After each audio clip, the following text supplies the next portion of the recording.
I'm Jim Cuno, president of the J. Paul Getty Trust. Welcome to Art and Ideas, a podcast in which I speak to artists, conservators, authors, and scholars about their work. I can't know where I'm going like that. I have to not know what I'm doing, otherwise it doesn't hold me, it doesn't hold my interest. In this episode, I speak with artist Tacita Dean about her work and recent exhibitions.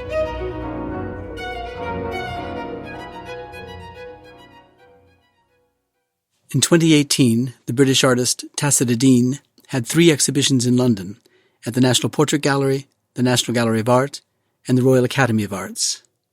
The Portrait Gallery exhibition featured Tacita's film and photographic portraits of artists and friends. The National Gallery exhibition included examples of her films juxtaposed with still-life paintings selected from the gallery's collection, and the Royal Academy exhibition included her chalk landscape drawings and her new film, Antigone. I recently sat down with Tacita to discuss these exhibitions and the works they comprise, and her thoughts about the nature and value of film as an artistic medium. Thank you, Tacita, for coming into the Getty for this podcast. First, tell us about how it came to pass that you had these 3 exhibitions in London, more or less at the same time.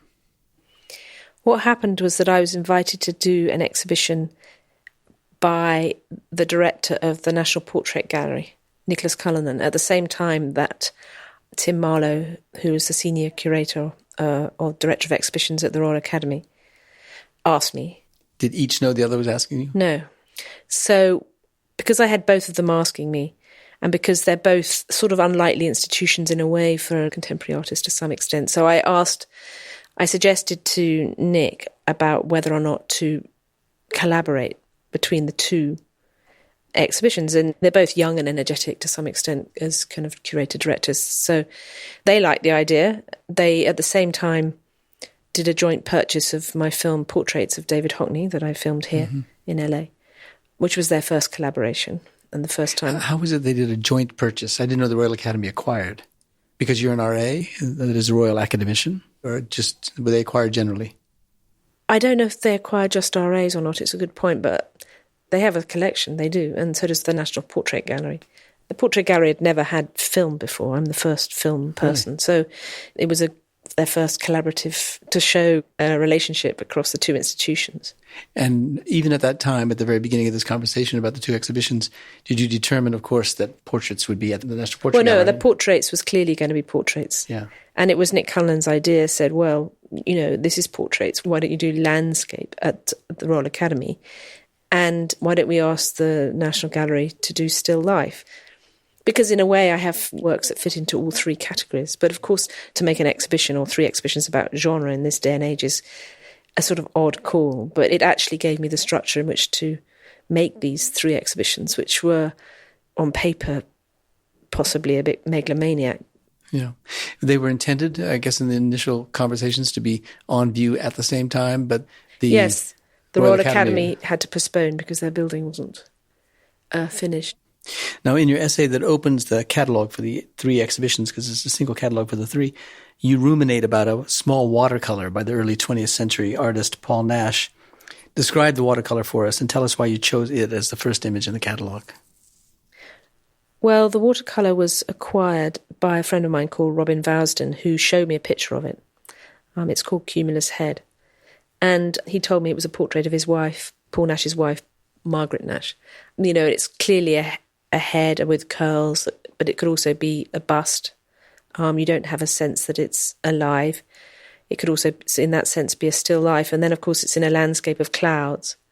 So it plays on the definition of these genres, which was quite important to the exhibition as a whole, like what constitutes as landscape, what constitutes still life or portrait. Mm-hmm. Because I had in my exhibition things that were, like my work Majesty, which is a portrait of a tree called Majesty.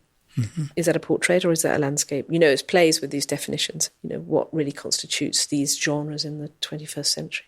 You've been described as a collector of cosmic wonders. Such wonders in the exhibition might include your collection of 4, 5, 6, 7, and 9-leaf clovers, or your collection of naturally formed round stones. So in the collection catalogue, you wrote of the flints that surrounded your childhood home in the North Downs, and you say that an arrangement of a single flint has endless permutations and unlimited identity. So does this, what you described, apply generally to your work, the chalk drawings of sunburst clouds, for example, or even the film portraits of artists, the way you examine them closely, as if their faces in studios have endless permutations of unlimited identity? Yeah, I don't think identity is a fixed thing at all. And, with the Flint, the 2 films I made, and ideas for sculpture and a setting, which was in the Still Life exhibition, which was a study of one stone of Henry Moore's Flint collection, although it appears to be many different because of the versatility of this incredible object. Something in me likes to study something in detail, from the perspective of many, many personalities. And, I'd say the same with what I do too. I've never made singular forms. I've never been able to make a singular thing, really. You take that even to film, which is, of course, sequential. Many, many frames make up a second of film. And even when I was an art student, I couldn't draw one thing. It was always a pair or a series, and it went, so in that way, I've never been one for singularity, if that explains. I mean, it's a difficult thing to sort of transcribe to everything, but I do know when I make a film of an object or a person, I am interested in a nuance that can escape, normal documentation, I guess. But the first 2 examples I gave, the clovers and the stones, are things you found in nature. And in their accumulation by you, they have both relationship and they have sequential development. And so what distinguishes those which you exhibited as if they were, and I suppose you claim they could be, works of art, what distinguishes them from things that you make? Well, that's a very interesting question because it says, what is a work of art? So by showing my 4-leaf clover collection, is that a work of art or just a collection? For me, it is my collection. Putting it in the context of an art museum makes it, to some extent, a work of art. But it will always only be my collection. It has no commercial value. It is my collection. It's not something I would ever sell. But putting it in the context of an exhibition makes you think about, it was more to do with what is a landscape. How can you depict a landscape? Can you depict it through a part of it rather than a depiction of it? And this is very much in the Paul Nash tradition, by the way, because he used to pick up things in the landscape, and his action of picking it up, which was this sort of surrealist, or British surrealist idea, made it into an art object. That was his proposal. So he used to pick up objects and stones and photograph them, of course, but by picking it up, he felt that he had given it a purpose and a function. So it's a very strange, because you're in kind of course, uncomfortable territory, because a clover collection is not really a work of art necessarily, but, at what point can it transform? And it can transform and it informs a bigger idea. And in the context of that exhibition, it was putting the whole of the idea of landscape into a universe than just depiction. Yeah. Is it too much to say that you, by continuing to find 4-leaf clovers, or 6 or 7 or multiple leaf clovers, or these round, extraordinarily round stones, that they are touch points for you, that in the process of it triggers something that you then follow through with? Well, the thing is that, I found my first 4-leaf clovers when I was about 7 or 8 years old. Okay, so I find some clovers, and then I realise I just can find them when no one else can, right? And I write to the Guinness Book of Records and say, have I got it? I found 7, and they write back saying, no, somebody in Ohio has found 63,000 or something. And I've got that letter dated, whatever it is, 1970 something. So I was already conscious of it in a wider situation than just something, that I was already making it into a collection as a child. And then that's something I've carried through life. And also my father used to find round stones and give them to me. His were never round enough for me, really. But so that was an early connection with what the Flints were too, with this whole project, which you have to remember this was, I'm showing this in England, having not lived there since 2000. So it brought up some kind of atavistic ideas of what connotates home and how much home is the landscape I suspect, in my head to some extent. Yeah, yeah. But what is very pertinent to the collection of clovers and round stones is my methodology, which is something of the same, relying on, I call it a sort of objective chance trajectory in a way, which means that I allow chance to happen in the way I'm directed. And I think that's very connected to the clovers, the way I can scan a field and see a clover when, maybe it's just being good at observation or whatever. But of course, as soon as it's a symbol of luck, there's a lot of stuff around it. But the way I graze a field to find a clover is pretty much how I graze to make things in my films and in other ways too. So I see a great connection in it, allowing luck and chance to intervene in what I do. You have to be open to things happening.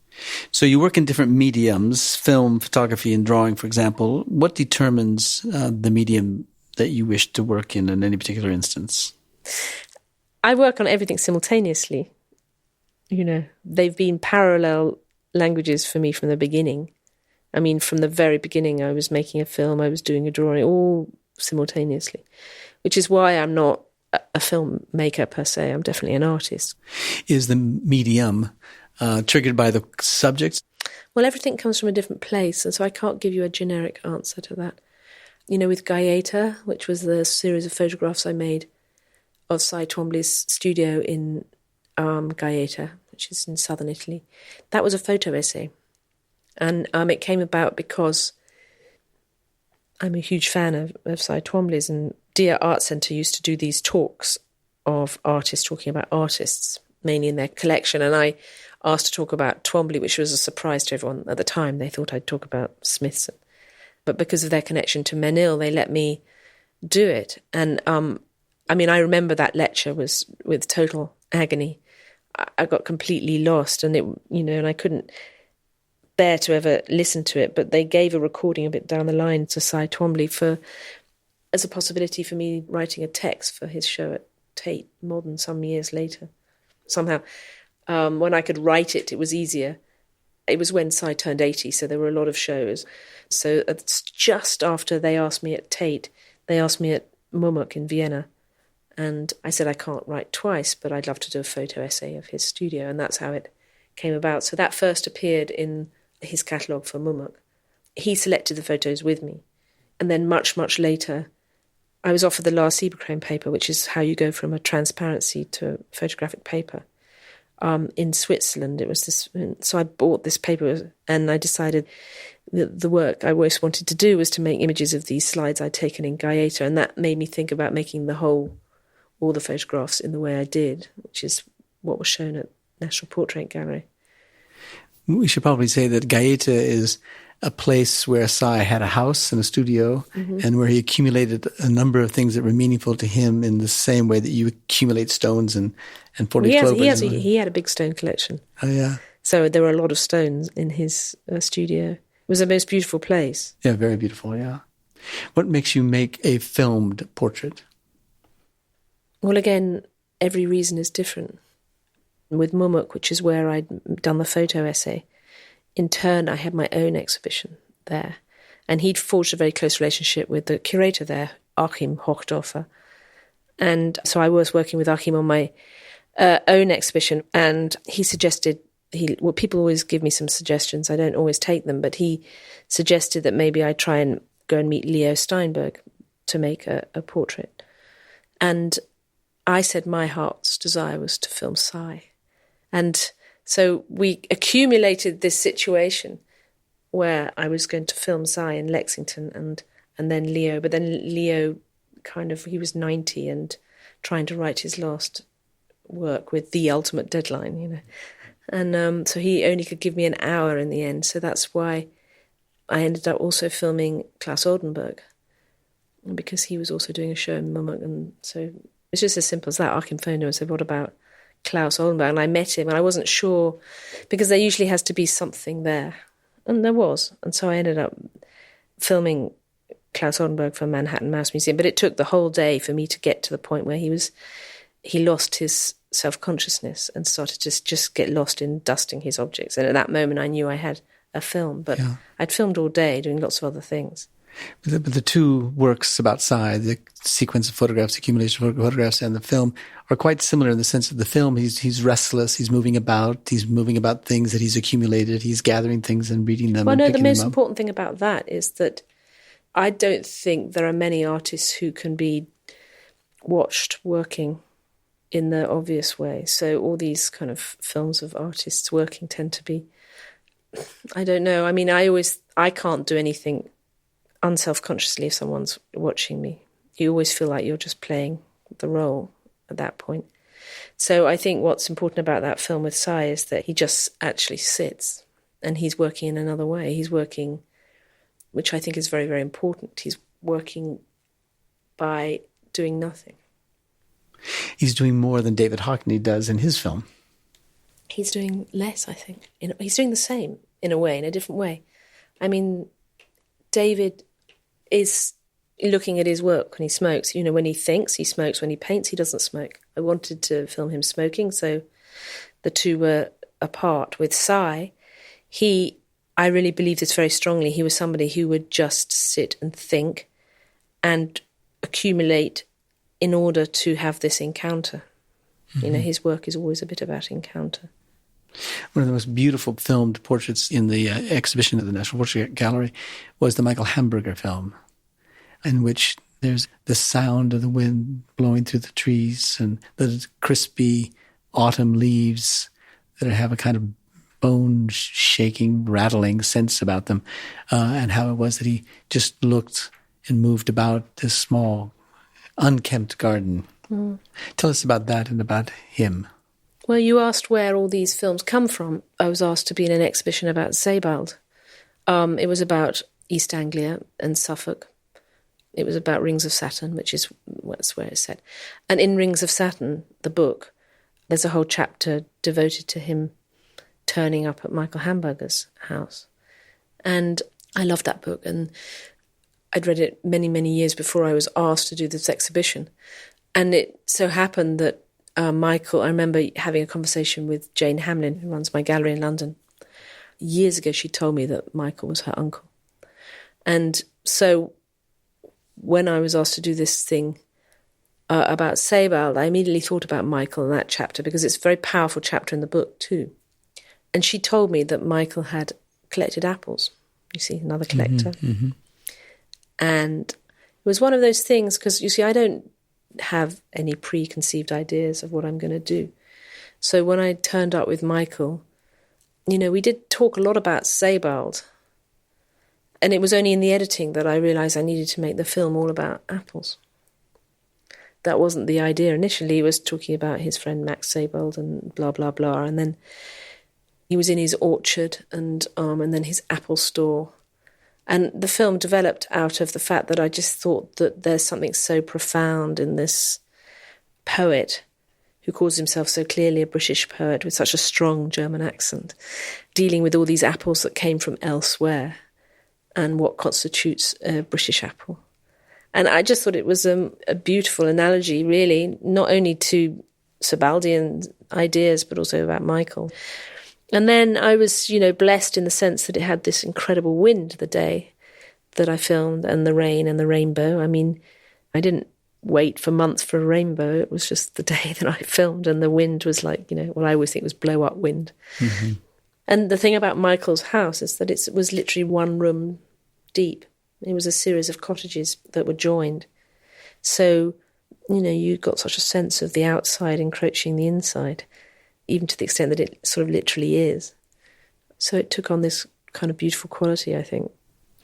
You know, in memory, these films all seem to have been silent films, although I betrayed my love of that rattling sound of the leaves in the trees in the Hamburger film.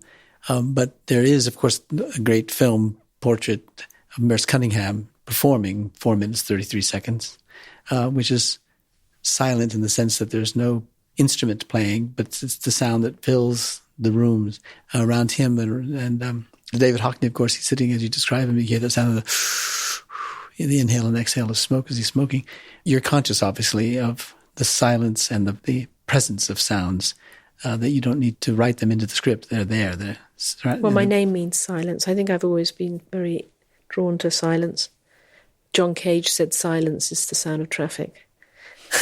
So I love that in Merce Cunningham Performs Stillness, which is 6 films of Merce performing to 4 minutes 33. You get the sound of traffic from their dance studio in Bethune Street, and the sound of a bit of the piano from next door. And it's very important that, I mean, I could have actually made it silent, but it would have, somehow it had to be that silence, that specific silence. Yeah. You make films that sort of slow people down in the looking at things, and the silence compounds that slowness or contributes to that sense of a slow, long duration. But, you know, the irony is that, you know, I record, obviously, wild sound, I call it, or the actual sound, to some extent, but my soundtracks I actually delight in doing them because I put in many things that are, in a way, pointers to a certain sort of atmosphere or time of day that are not necessarily there.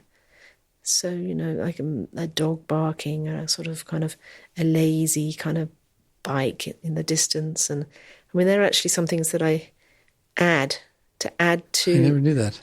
No, because silence is as much artifice as image, but people don't think about it in the same way. Maya Deren said this beautiful thing, that certain sounds signify that it's afternoon. You know, the sound when it's cloudy is different from when it's not cloudy.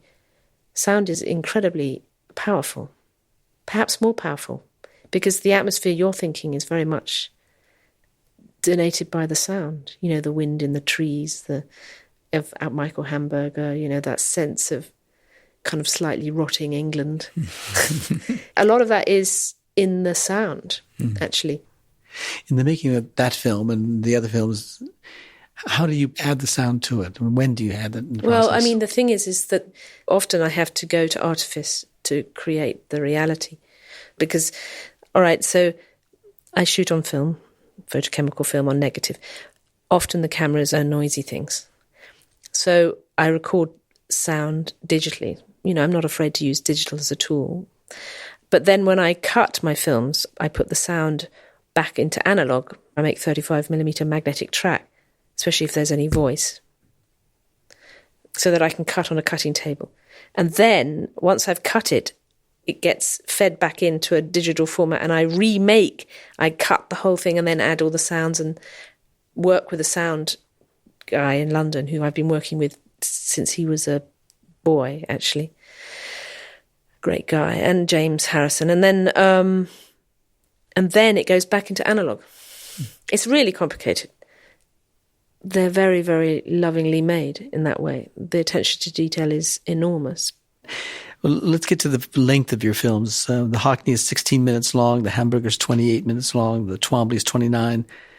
How do you determine the length of your films? Well, it is what it is. What it needs to be. Yeah, I mean, sometimes it's clear, you know, there are disciplines within the film, and sometimes I have to work with that, you know, like reel lengths. You can't have an eternal amount of film, so, you know, you can only have a certain amount on a roll before you have to have a second roll, and spool length. And I remember before that was a huge issue for me, so that I could have them shown, because they're shown in galleries, so I can't have a reel change. You know, for example, Bunul was 63 minutes. That's about the total eclipse of the sun in Cornwall in 1999. My original idea was to make it real time, but it was overcast, so it became 63 minutes. But 63 minutes was the very, very edge of what's possible to show on a single reel, and even then I had to get special reels with a smaller core. So sometimes practical things do intercede. You know, The Green Ray was 2.5 minutes because it's the length of one film roll in Madagascar. Diamond Ring, 27 seconds, because that's all I had. You know, sometimes I will do things like Mario Mertz is 8.5 minutes because I like the idea of it being 8.5 because of Fellini, but that would have meant just like knocking off like 4 seconds here or adding 4 seconds there because it was heading that direction anyway. You seem to acknowledge the making of the film in your films. There's always this kind of textured evidence of their having been made. And I want to attribute some of that to the 16 miller film format that distinguishes it from video and digital. And you're insistent about working with film. So talk to us about that and the difference between film and video? Well, there's a lot of differences between film and video, but the one you're talking about is something that its physicality is very clear to you. You know, film has depth.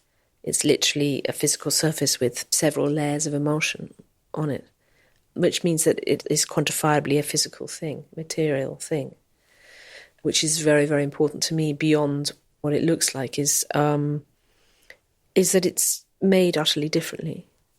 Everything is about time. You have either a 3-minute roll or you have a 10-minute roll. Then it runs out and you have to put a new one in. And that brings about editing, which is very, very powerful because it means that you have to force it into making decisions. I think nowadays I always make the analogy that, you know, film looks but digital sees, because we could be videoing this and it would just be watching us in the corner, but there's no way you can do that with film because film is very active. You know, you have to really worry about all its elements. You have to worry about the light, you have to worry about the focus, you have to worry about it running out. You know, that has a huge impact on the making of it. And another thing, which relates to what we've just said, is that you record film silently. You can't record it with sound. You know, that's what a clapperboard is. A clapper will give you the sync. So, you know, when you hear a clapper, you see it when the wood hits the wood, and then you hear it, and that's how you sync a film. So when you first watch your rushes, and I think this is completely underestimated, is you're watching them in silence. And that gives you the freedom to imagine a completely other thing for the sound. And with digital, of course, it comes together. You watch them together, sound and image. And then that's just for 16, but 35, all the films, Antigone and JG and film, they're all made, can only ever be made on film because they're all using the aperture gate masking system I developed, you know, which is multiple exposures in one frame, which, you know, brings in a whole other vocabulary. Yeah.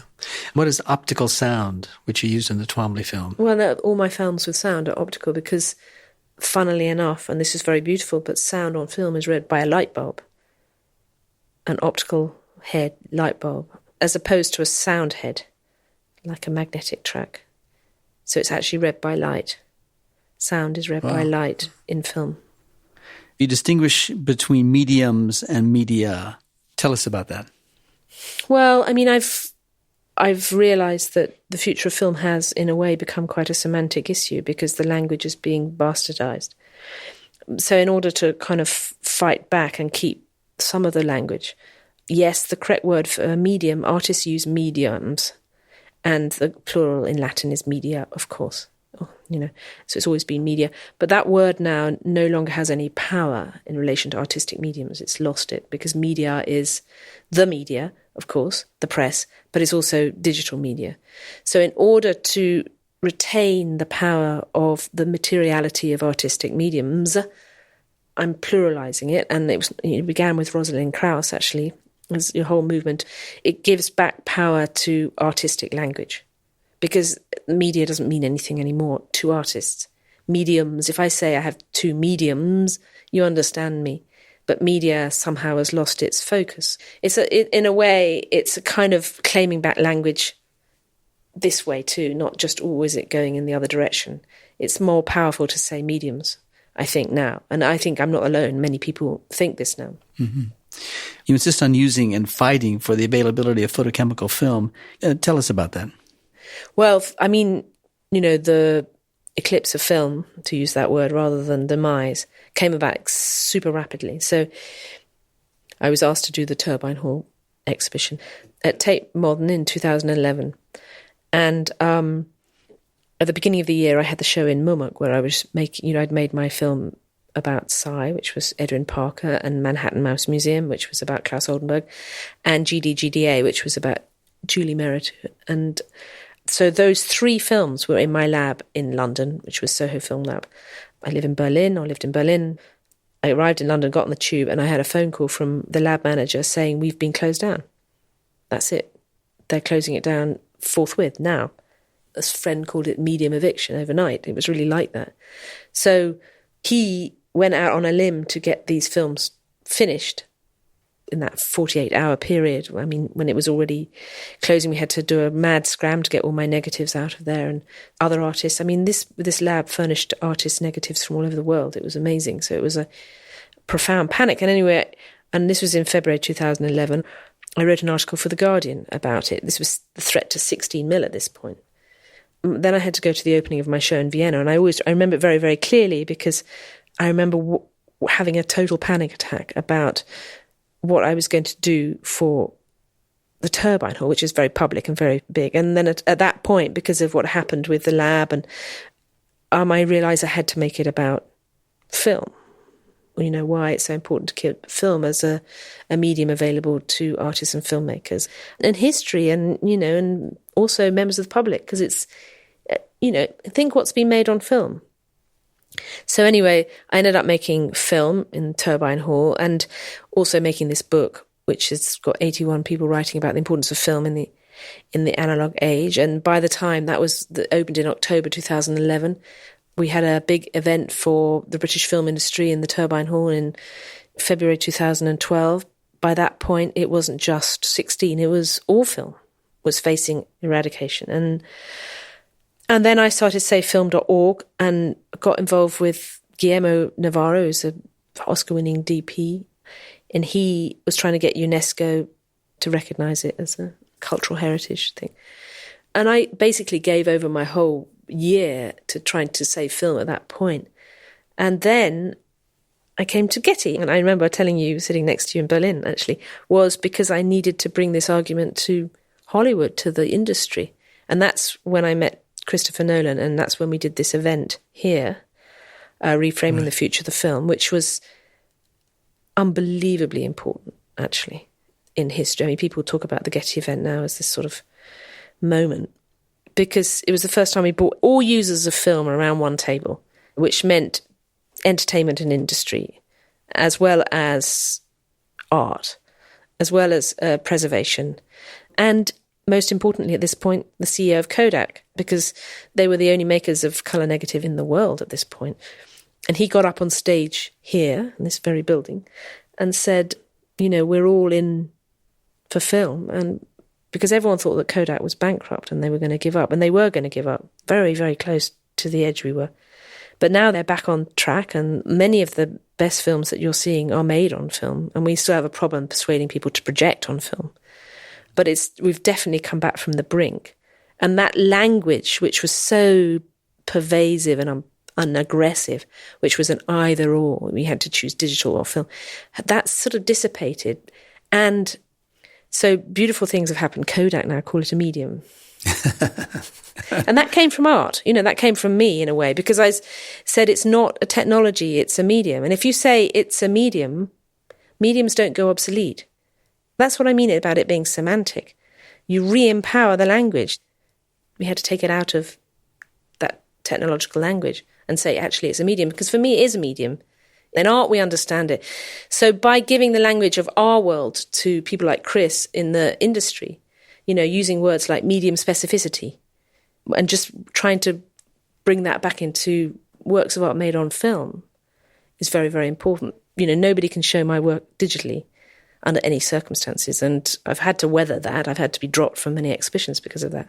But now it's you know, if you stick to your guns and fight for that, you do eventually get traction. But it was a perilous period we've been through, a really perilous period. We're not safe yet, and there's a lot more to do. I'm trying to slightly recede from it, but, you know, there's still so much to do. And, you know, I need institutions to do better than they are, by the way. Yeah, okay. I got it. Not the Getty. I mean, you hosted that very important round table, but in terms of showing film as film, and, you know, and showing a slide work as a slide work, you know, and even if you digitize it, which they all do now, but forcing correct labeling and or trying to show an example of one film. I mean, we're still not quite at the point where it's kind of quite got through, but it's much better than it was. Yeah. Well, let's change the topic slightly. Yeah. Tell us about your childhood. Your father was a lawyer who studied classics at Oxford. Your sister is named Antigone. Your brother is Ptolemy. And your name, of course, is Tacita after, I assume, Tacitus. What was your childhood like? Can you answer that question? Mine was pretty simple, but... My father was a judge, actually, which is why ending up in the courtroom was so ironic. For the film Antigone? Yeah, I didn't even realise I didn't make that connection until suddenly, yes. So what was my childhood like? I don't know. Rural, in a way.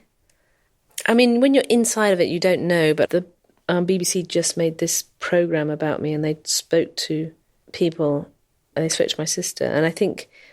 well, the perception was that we were actually quite neglected, but I hadn't realised, because I didn't really think that, but I think my father was a kind of difficult older man, remote man, worked in London. My mother was probably a bit out of her depth, but in this huge crumbling house, very beautiful house in Kent. And I used to just roam about, sent to boarding school when I was 12. Speaking of schooling, what about your schooling and when it was in your schooling that you thought of becoming an artist? Well, I was always determined to be an artist from a very small age, actually. I was the child that had the easel when I was 9, you know. But then it became more difficult as soon as I wanted to take it seriously. Mm-hmm. You know, my father was an academic, and his father was a film director.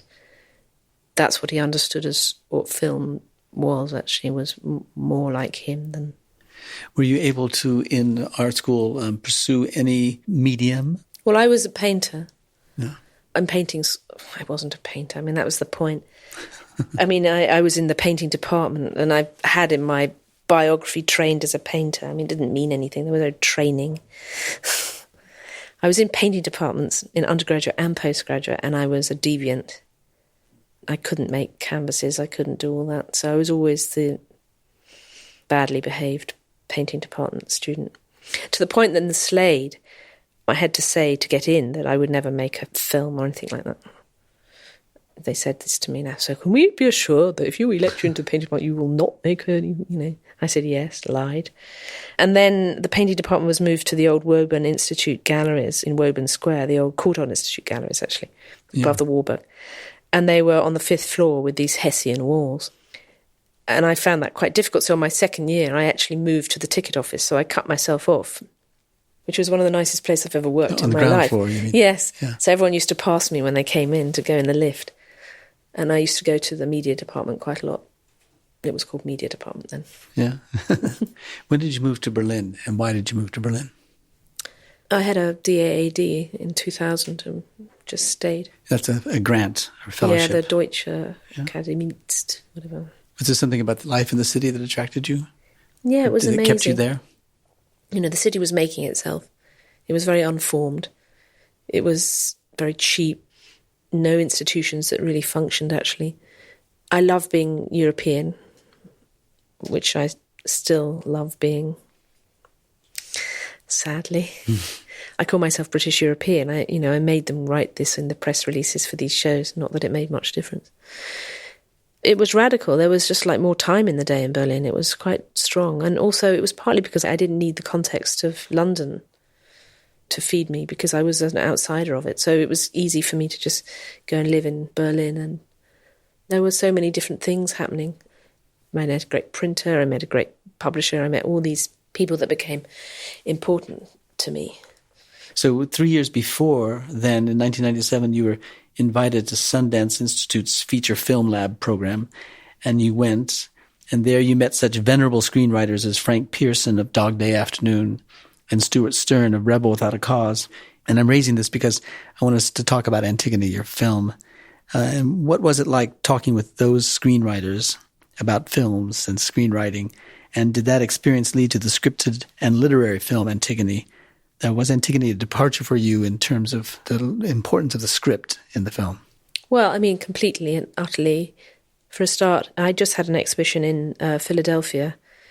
I'd barely ever been to America, by the way, at that point.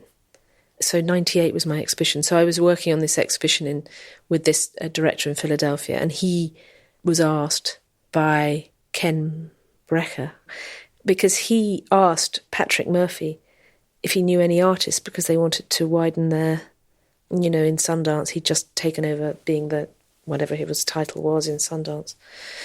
lab, if they knew of an artist, just to sort of widen the variety of the sort of intake for the lab. And Patrick suggested me. I mean, I was super young, but I worked in film, and I think that was what it was. But I didn't work in film in any way connected to cinema.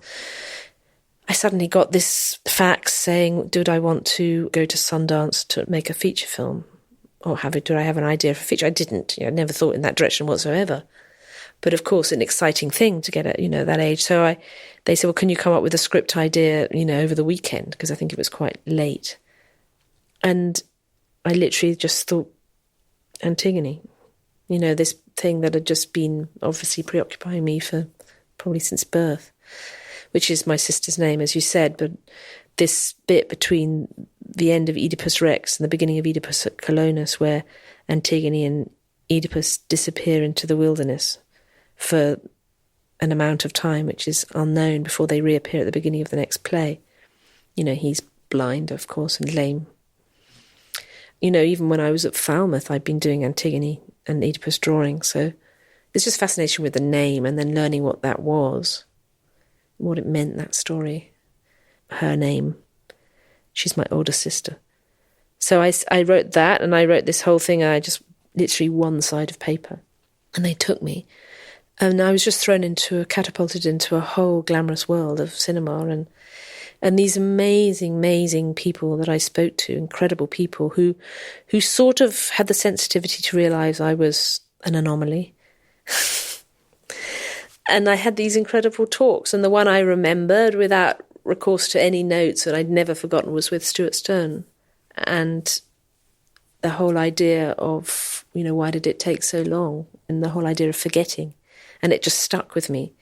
And when I came back from that, I was quite determined to make the feature film. And then, of course, I'm not that person in a way. And it became my unmade project for 20 years. I made it in other ways. I made a gravure called Blind Pan. I made this film trilogy called Boots. And there was something about the lameness and the blindness. And then I'm here in California, and I get invited to do these 3 exhibitions. Because in a way, that film is landscape and portrait and to some extent still life. So I thought, well, maybe I should just make this film that I will never, partly also because it has to be made in film and I'm here. And, how long in the future will I be able to make my work in terms of the medium, in terms of film. So I just thought, okay, I'm going to do it. And I went about it with utter blindness, just like Oedipus, actually. And then I realised that there were so many levels of blindness in this film, because there was my blindness, which was massive. And then, of course, Oedipus's blindness. And at a certain point, I have a very old friend who's an eclipse watcher like me, and he said, do you know that there's going to be this eclipse in 2017? Yeah, the Great American Eclipse. And at that point, I just knew that I had to be the centre of that was so important, the blindness of nature. But at Sundance, what did you work on, the script itself? I observed everyone else doing their scripts. I couldn't write a single word of mine. Not a single word. I still haven't written a single word. I'm not that person. I work so blindly that this is what I realised, because of course, the last 20 years, everyone has said, when you're going to make a feature film, as if that's the sort of crowning glory. But I can't know where I'm going like that. I have to not know what I'm doing. Otherwise, it doesn't hold me. It doesn't hold my interest. So the script is entirely Anne Carson? It's not even a script. There is no script. Oh, right. There's her poem. So I wrote to Anne, who's a friend from Berlin. I knew her from Berlin. She's American-Canadian. She's Canadian, but she's an American poet and translator and playwright. And I said, listen, I want to make this film, the Antigone, and about this bit between 2 plays. And she goes, oh, I've already done it. I already wrote something. And I just thought, because nobody goes there, it's so obscure. And she'd written TV Men, which was this bit about Antigone and Oedipus. So I asked her if I could use that. And then I didn't know how I was going to use it. I just thought, my God, that's so much of a coincidence. I have to use that. So that's when I said, will you read it? And she said, I can't come to Greece in that time. And there's so many practical things that interfere the whole time. My cameraman could only come between February, this and that, So all these sort of dates, these false deadlines kind of intervene. So that's when I Googled Thebes and saw that there was one in Illinois. And the only thing in Thebes, Illinois, is that courthouse. And then there's this sort of very sad and depressed trailer park on the floodplain. Total Trump territory, Make America Great Again signs everywhere, and a really old railway bridge. And the courthouse just looks out onto the Mississippi. And in it was, Abraham Lincoln's where he first practiced, and it's full of books and paintings, and it's decaying. And so just the word, and then I'm in a courthouse. That's what I mean. My father was a judge. But I didn't seek it from that way in. It came from a different direction. Yeah. So many things happen like that to me that are quite uncanny, but the biggest one of all is the relationship between Antigone and Oedipus, and in Oedipus meaning swollen foot. Mm-hmm. And then now, I clearly have arthritis and I clearly have a swollen foot. And how uncanny is that, in a way, that my sister's name has led me in this way. So, it's riddled with coincidences, and the process of making the film, the multiple exposures in one film frame, is very, very important part of it, because it's also the blindness of the medium. Yeah. You can't see what you're doing. You're making it in the dark room of the camera. Yeah. What about the actor Stephen Delane? Mm-hmm. How did you meet him, and what qualities did he have that made you want to cast him then as Oedipus? Well, he's not playing Oedipus. He's dressing up as Oedipus. We always made that very clear. There is no role to play. I made a film with him called Event for a Stage, which was a live performance for the Sydney Biennial. And it's a wrestle, a bloody fight between him and me about art and theatre and self-consciousness, which I made into a film. And so we'd worked together already, and we talked about my unmade film a lot. And, that was another one of the reasons I felt kind of emboldened to make it, because I'm not, that also part of the Antigone is the discomfort with narrative. What constitutes narrative? Why can I not make a narrative film? And in the end, the only script in the whole film is when I try to write that fireside scene, which is like in the end 3 lines. And I wrote that with Stephen, and but apart from that, everything else is put together in a collage way. There's Anne's poem. Stephen had written a text on, that appears, and then there's a bit of Sophocles.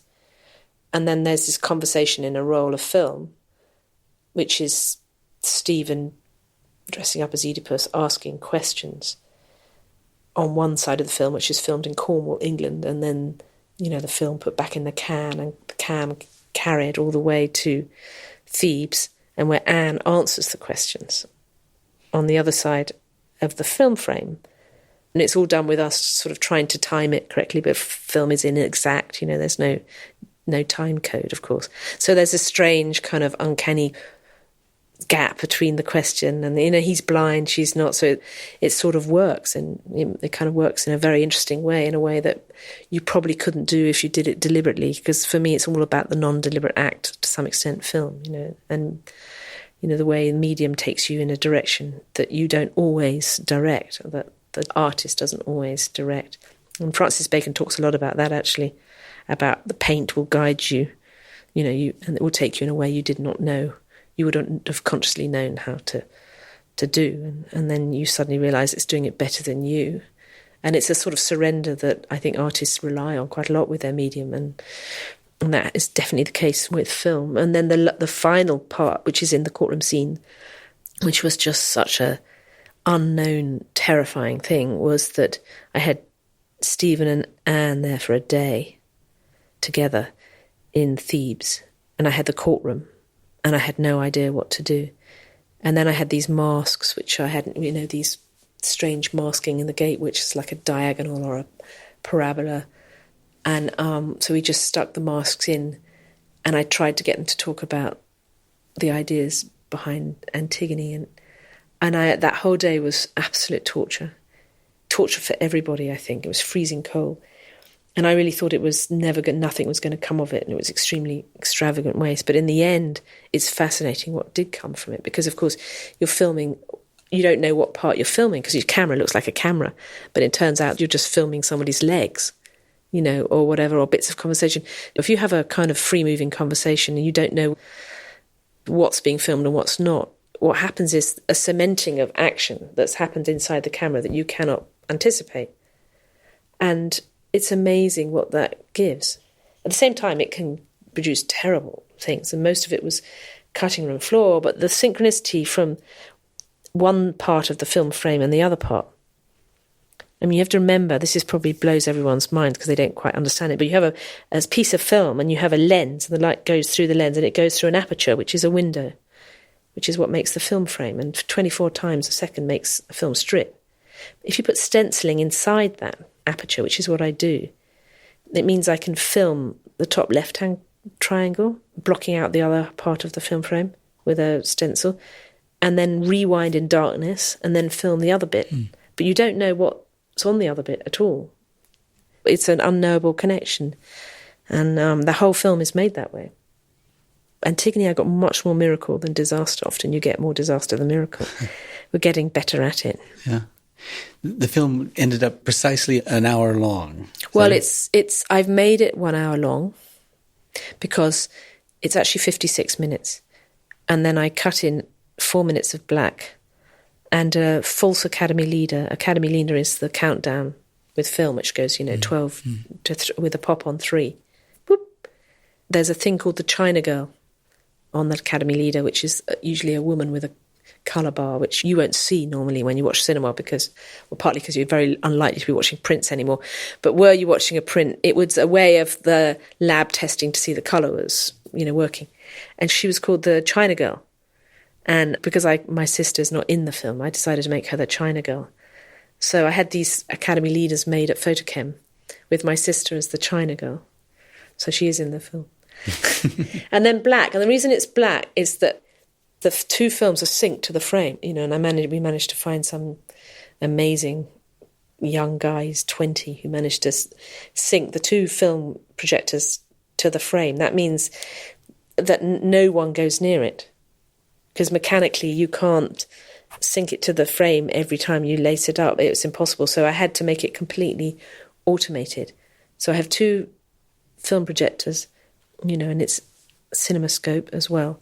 And the film is on a loop system. It runs for an hour, of which 4 minutes are black. And it turns on at 9 a.m. and it turns off at 7 p.m. on the gallery hours. And no one goes near it. I saw it in the gallery at the Royal Academy. And there were about 100 chairs or so, as I recall. So it was... or less, I think, actually. And people sat for the hour. So do you intend for it to be shown in galleries exclusively, or do you expect it to be shown in a... I can't show it in the cinema. They don't have the equipment. You can't do two screens. I mean, that's the point. I mean, that's when I ultimately defied the idea of it being a theatrical work or a work for cinema, is I completely sabotaged that by making it binary, 2 screens. At that point, it can never be shown in a cinema, in a theatre. It has to be shown only in stalls, which was the final kind of Sundance surrender that I am never, ever going to make a feature film. I don't think I can ever make a feature film. I don't think, the only reason in the end, I rented a cutting table, and it so happened that the one that I had was a dual head one with 2 little screens on it. I'd never worked with one of those before. So it took me, for a long time, I just ignored the one I was working with, just the left side. And I was really, really struggling. And then I just suddenly realised, this is all about left and right. It's all about binary. It's father, daughter, left eye, right eye, blindness, sun, moon, that it had to be 2. And as soon as I made that decision, I made it impossible for it ever to be shown in the cinema. It can only ever be installed. So what's next for you? Well, the ballet. Tell us about the ballet. It's a Royal Opera ballet that they're doing in 2020. It's a new commission with Wayne McGregor, the choreographer, and Thomas Addis, the composer, and me designing it. The first part of it is just being sort of premiered in Los Angeles at the Dorothy Chandler Pavilion in July this year. And your contribution will be costume, sets? It's the whole costume film design. At all? I'm going to bring in film in London, but I'm not going to do film here. It's too complicated. Yeah. Well, Tacita, thank you for your time on this podcast. No, it's a pleasure talking to you. It's always great to talk to you.